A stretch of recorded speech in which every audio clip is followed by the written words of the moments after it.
Ada masih di Profit CNBC Indonesia dan kini kita simak informasi seputar teknologi dalam segmen Road to Tech Conference.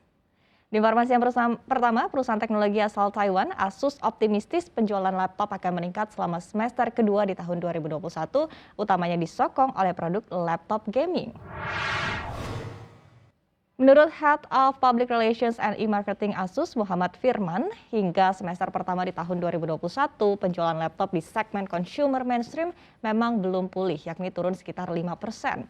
Namun diprediksi pada semester kedua 2021 akan terjadi peningkatan, khususnya di industri laptop gaming yang diprediksi akan naik sekitar 30%. Ditambahkan oleh Firman, masa pandemi yang membuat tren belajar dan bekerja di rumah membuat kesadaran masyarakat akan kepemilikan laptop pun turut meningkat.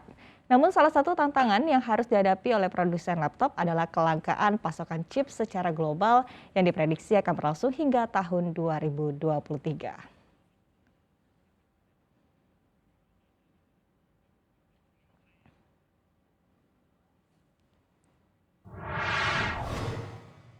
Iya, dan jangan lupa ya, selama segmen Road to Tech Conference ini berlangsung, Anda bisa mengikuti kuis interaktif mengenai produk Asus untuk mendapatkan sertifikat digital. Nah, caranya adalah dengan scan barcode yang muncul di kiri layar televisi atau gadget Anda, dan langsung tinggal di-scan saja, begitu. Oke, langsung saja, di mana pandemi COVID-19 membuat proses transformasi digital mengalami percepatan di berbagai belahan dunia, termasuk Indonesia, tentu dibutuhkan perangkat elektronik yang mumpuni untuk mendukung segala aktivitas di era digital ini.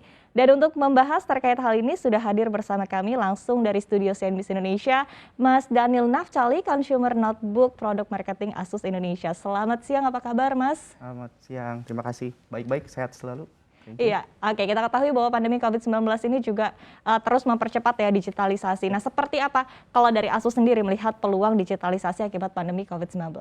Oke, sebenarnya kalau kita perhatikan ya, pandemik ini kan sudah terjadi di tahun lalu, dan itu yang kita perhatikan di mana perilaku market itu berubah gitu ya, dari mereka yang mungkin harus biasanya adalah work from office, sekarang dipaksa untuk menjadi work from home, seperti itu. Perilaku sepertinya juga mendorong kita jadi memaksa ya mereka itu untuk mengubah cara mereka berbisnis, cara mereka berkomunikasi, di mana pasti harus bergantung dengan teknologi. Ya mungkin kalau kita biasa lagi meeting offline seperti itu ya, sekarang ini meeting harus online menggunakan dengan beberapa video conference seperti itu. Nah, seperti juga terjadi di sekolah.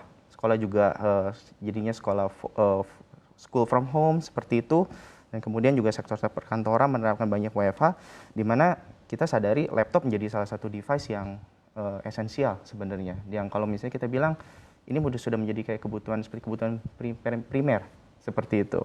Nah, jadi kita melihat sih peluang untuk tren digitalisasi tersebut ya gitu, di mana Asus juga terus meningkatkan beberapa inovasi, nggak hanya sekedar spek, tapi kita juga menambahkan ke fitur-fitur dan teknologi-teknologi baru yang coba kita install di dalam produk-produk terbaru kita yang bisa relevan dengan kebutuhan market, seperti itu. Oke, artinya tadi ya dengan adanya work from home, kemudian juga pembelajaran jarak jauh ataupun juga PJJ, maka bisa dikatakan bahwa barang elektronik seperti laptop ini sudah menjadi kebutuhan sekunder atau primer begitu ya? Iya, betul sekali. Oke, nah kalau kita lihat selama pandemi COVID-19 begitu ya, sejak tahun 2020 hingga semester 1 2021, seperti apa sih efeknya terhadap kinerja dari penjualan Asus begitu untuk produk andalan seperti laptop? Oke, kalau untuk kinerja sebenarnya permintaan pasar tuh meningkat gitu. Yang jadi sebuah tantangan besar buat kita adalah bagaimana dengan lonjakan permintaan yang begitu besar, bagaimana cara kita untuk memenuhi kebutuhan di masyarakat tersebut. Itu yang menjadi tantangan terbesar kita sih. Kalau misalkan dilihat dari tahun lalu banyak ada peningkatan menerapkan semua untuk work from home. Nah, itu yang menjadi satu challenging situ buat kita.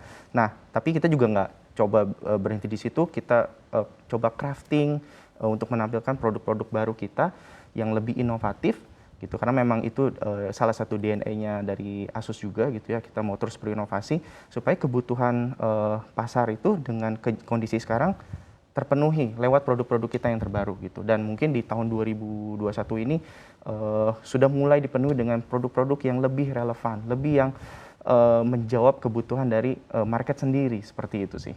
Oke, dan artinya juga optimistis begitu untuk proyeksi di kinerja ataupun juga di semester 2 2021 hingga 2022 mendatang. Nah, tapi Betul. kalau Anda lihat nih kira-kira seperti apa sih? Karena kan pandemi juga masih terus berlanjut, nah, kemudian juga work from home juga masih diberlakukan begitu. Seperti apa untuk Anda proyeksi untuk di semester kedua 2021 dan juga di tahun depan? Oke. Kalau mulai proyeksi, kami yakin sih akan ada peningkatan ya, seperti itu. Karena beberapa produk baru sudah mulai masuk juga. Kemudian dari sisi ketersediaan produk-produk Asus juga sendiri sudah mulai meningkat gitu di market sebenarnya. Jadi kita optimis untuk di tahun semester 2 2021 ini sampai 2022 kita akan tetap oke. Oke, Gitu. nah di tengah kebutuhan masyarakat saat ini untuk bekerja dari rumah, kemudian juga belajar dari rumah, kemudian juga gaming juga terus meningkat begitu kan. Produk apa yang menjadi andalan dari Asus saat ini? Oke. Kalau dari produk Asus kan sebenarnya ada beberapa line up ya. Ada dari line up-nya VivoBook sendiri itu untuk kita mengincar market-market yang lebih ke generasi Z lah, Gen Z. Kalau untuk ZenBook kita lebih ke hal-hal lebih orang-orang yang lebih ke lifestyle, lebih ke premium gitu ya. Kemudian juga dari sisi gaming pun ada ROG, ada TUF Gaming, dan untuk menyasar beberapa pengusaha-pengusaha kita ada line up dari ExpertBook juga. Nah, kalau dari sisi consumer sendiri terutama kita juga mulai menginstall beberapa teknologi dan fitur baru seperti contohnya teknologi Asus OLED yang nanti akan kita perkenalkan di September ini. Seperti itu. Jadi teknologi terkait display di mana display ini akan lebih ramah untuk mata, menghasilkan kualitas warna yang lebih baik gitu. Karena kita tahu semenjak work from home atau school from home, penggunaan device laptop ini semakin meningkat durasinya. Seperti itu. Mungkin kadang juga ada yang cerita, wah saya jadi lebih bablas kerja nih kadang gitu ya. Mungkin nggak lebih dari office hour. Jadi penggunaan semakin meningkat. Nah, kita berkomitmen juga nggak mau cuma sekedar speknya dibuat lebih baik gitu, tapi kita juga mau install beberapa fitur baru, teknologi baru yang lebih ramah untuk kesehatan sendiri, terutama mata. Apalagi kalau laptop kita melihat display seperti ini, itu cukup signifikan ya. Kita kadang suka capek, gampang lelah gitu ya. Nah, dengan install teknologi baru ini, Asus OLED, diharapkan itu bisa menjadi jawaban buat masyarakat. Itu akan banyak terinstall di line up-nya ZenBook dan VivoBook nantinya. Oke, berarti akan lebih ramah begitu untuk kesehatan mata. Yep. Mungkin bisa dijelaskan mungkin kalau misalnya dengan yang standar sekarang itu mata akan lebih mudah lelah dalam jangka waktu berapa menit begitu, dengan adanya fitur baru ini kira-kira kelebihannya akan seperti apa, bisa dijelaskan? Sebenarnya kalau perbandingannya laptop yang biasa itu kan kita menggunakan display seperti LCD seperti itu ya. Nah, dengan teknologi Asus OLED ini kita menggunakan display yang namanya OLED seperti itu. Nah, salah satu keunggulan dari OLED ini yang pasti kita lihat adalah lebih ke kualitas warnanya, vibrant-nya, vivid colors-nya seperti itu. Warna yang real seperti itu, dan itu akan menjadi suatu kenyamanan tersendiri gitu. Mungkin buat para creators, untuk para orang-orang yang suka banget untuk entertainment, untuk menonton semua segala macam. Dan satu hal lagi yang paling kita banggakan sebenarnya di sini, teknologi layar Asus OLED ini sudah mereduce sekitar 70% paparan cahaya biru. Dimana kalau kita tahu paparan cahaya biru itu kan bisa membuat damage ya, jangka panjang untuk retina mata, terutama untuk resiko di umur anak-anak seperti itu. Nah, dengan teknologi ini kita berhasil menurunkan 70% paparan cahaya birunya supaya itu lebih aman buat mata. Dan juga kita menambahkan aja fitur seperti anti flicker gitu, supaya mata tidak gampang lelah gitu untuk kalau misalnya berlama-lama menatap layar laptop seperti itu. Nah, di sini yang menarik adalah tadi Anda sempat mengatakan begitu kan kalau laptop ini adalah kebutuhan primer bagi masyarakat. Tapi mungkin bagi sebagian besar masyarakat Indonesia, laptop ini juga masih bisa dikatakan sebagai barang mahal begitu, ataupun juga barang yang belum tentu mudah dijangkau begitu secara harga. Nah, kalau dari Asus sendiri seperti apa sih untuk menyesuaikan demografi yang ada di Indonesia? Kalau dari Asus sendiri kita juga mengeluarkan beberapa line up yang lebih ke entry level ya, mungkin di harga sekitar 5 jutaan itu sudah mendapatkan teknologi-teknologi yang lebih ramah untuk mata. Dari line up-nya ExpertBook juga ada, kita punya juga BR 1100 itu yang lebih relevan untuk dipakai untuk anak-anak gitu ya. Kemudian juga dari line up VivoBook juga ada beberapa line up yang memang harganya masih cukup terjangkau gitu untuk masyarakat sebenarnya. Seperti itu. Oke. Nah, kemudian kalau kita lihat di sini upaya apa sih yang dilakukan oleh ASUS begitu ya untuk meningkatkan produk awareness di masyarakat Indonesia? Oke. Untuk peningkatan produk awareness sebenarnya gini, pasti salah satu kita memperbaiki terus dari sisi fitur teknologi yang akan kita tampilkan ya untuk di laptop terbaru kita. Kemudian dari sisi marketing pun juga sama. Di ASUS sendiri Bu juga work from home seperti ini itu juga cukup berdampak buat kita dari sisi marketing. Mungkin biasa kita mengadakan event-event launching seperti itu ketika ada produk baru yang dijalankan secara offline tadinya, tapi sekarang harus dijalankan secara online. Nah, jadi untuk meningkatkan juga kita banyak berkolaborasi dengan beberapa mungkin influencers gitu ya, atau pihak-pihak terkait yang lebih relevan. Dan kita juga menggunakan banyak platform digital sebenarnya sekarang gitu. Ya mungkin saya bisa bilang ini menjadi prioritas kita gitu ya untuk terus mempush edukasi terhadap produk-produk kita ke market lewat digital. Karena sekarang orang penggunaan digital kan sudah terus meningkat ya. Seperti itu sih. Oke, nah di tengah beragam profesi ya saat ini kan mungkin ada yang betul-betul bekerja work from home ataupun juga betul-betul bekerja harus melihat layar laptop begitu kan from 9 to 10 from 9 to 5 begitu kan, kemudian juga ada juga beberapa ya mungkin pekerjaannya lebih seperti content creator begitu. Ini kan juga tampaknya semuanya juga diwadahi begitu kan dengan ASUS. Tapi kalau misalnya kita breakdown lagi begitu ya secara produk ataupun juga secara keunggulan untuk masing-masing produk dari ASUS sendiri yang sudah ditujukan untuk masing-masing profesi masyarakat seperti apa sih?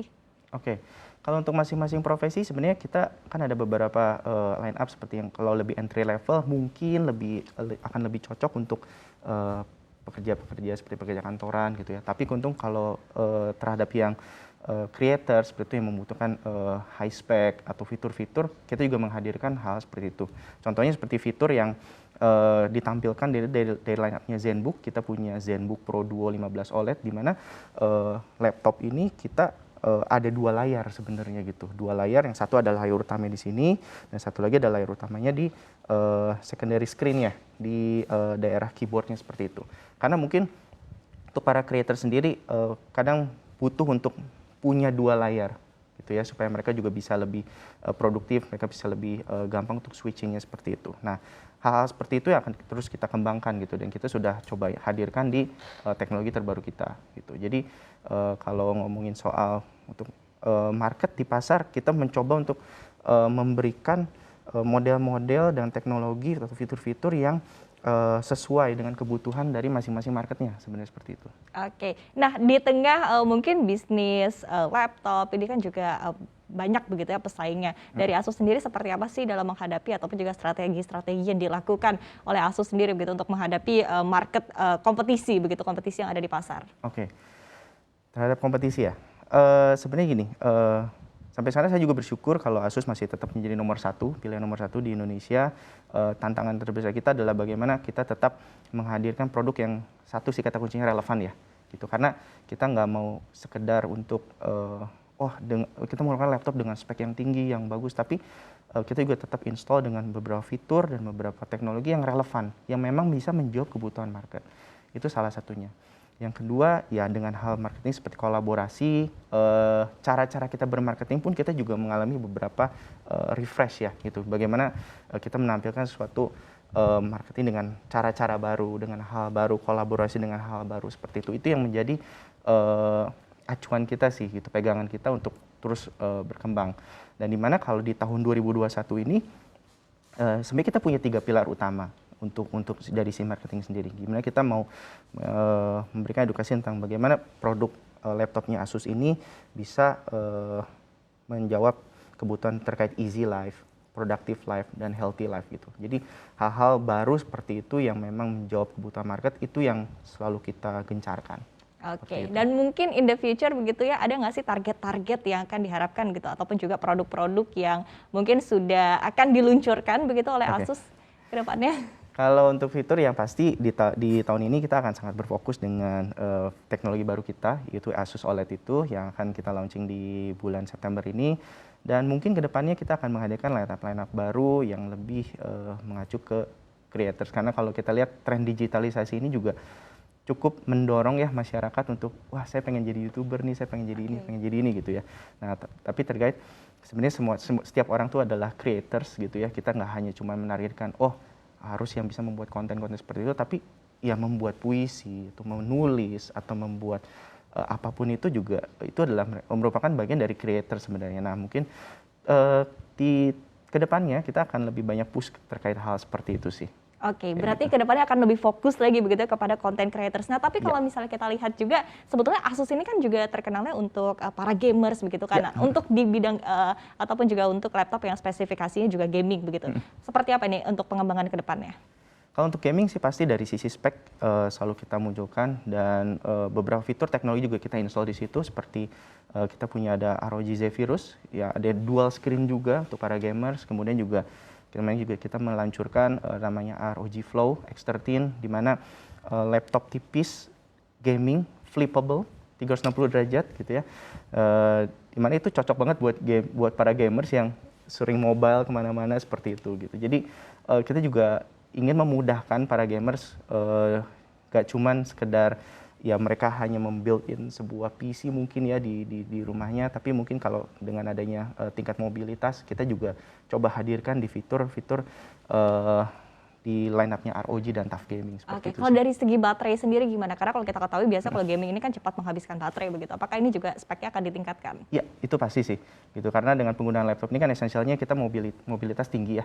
Gitu kalau harus bawa kadang charger yang mungkin jadi terlalu besar itu kan merepotkan gitu. Jadi dari sisi kapasitas baterai pun kita juga akan menghadirkan untuk kapasitas baterai yang lebih besar seperti itu. Dengan bodi yang tetap compact. Oke. Iya. Nah, laptop Asus Republic of Gaming ini kan juga memang udah mendapatkan tempat ya di hati masyarakat khususnya para gamers di Indonesia begitu. Nah, untuk kedepannya sendiri selain tadi yang Anda sebutkan begitu akan ada pengembangan untuk laptop-laptopnya, apalagi sih yang akan di-develop begitu untuk ROG ini? Untuk ROG sendiri kita lebih akan berfokus seperti ini sih, lebih ke compactnya dari sisi bodinya, kemudian dari sisi performance-nya sih. Itu yang akan jadi fokus kita sih buat kedepannya. Dengan ada tambahan fitur-fitur baru yang lebih memudahkan untuk gaming. Terutama dari sisi terkadang kan laptop gaming terkenal wah suka cepat panas seperti itu. Nah, beberapa fitur yang kita hadirkan seperti regolith hinge seperti itu ya, jadi aliran panasnya juga lebih terbuang lebih baik gitu, saluran-saluran piping untuk heat pipe-nya juga lebih baik gitu, seperti itu sih yang akan banyak kita kembangkan ke depannya. Oke, dan ini mungkin pertanyaan terakhir ya untuk ke depannya ini ya, untuk jangka menengah begitu, seperti apa sih target-target yang diharapkan oleh Asus begitu untuk ke depannya? Oke, kalau untuk jangka menengah sih, terutama untuk di Asus OLED ini sendiri ya, kita akan banyak produk-produk Asus OLED yang akan kita lemparkan di pasar juga, dan kita harap produk-produk itu akan menjadi jawaban untuk kebutuhan masyarakat dengan kondisi sekarang seperti itu. Jadi diharapkan penjualan Asus pun juga terus akan lebih meningkat lagi dengan adanya fitur-fitur baru dan teknologi baru yang sudah terinstall di laptop Asus OLED ke depannya, seperti itu sih. Oke, siap. Terima kasih sekali Mas Daniel Naftali, Consumer Notebook Product Marketing Asus Indonesia telah bergabung bersama kami langsung dari studio CNBC Indonesia. Sukses dan sehat selalu untuk Anda tentunya. Terima kasih. Terima kasih. Jangan lupa unduh aplikasi CNBC Indonesia di Google Play Store dan App Store untuk ikuti terus perkembangan terkini terkait berita ekonomi dan bisnis.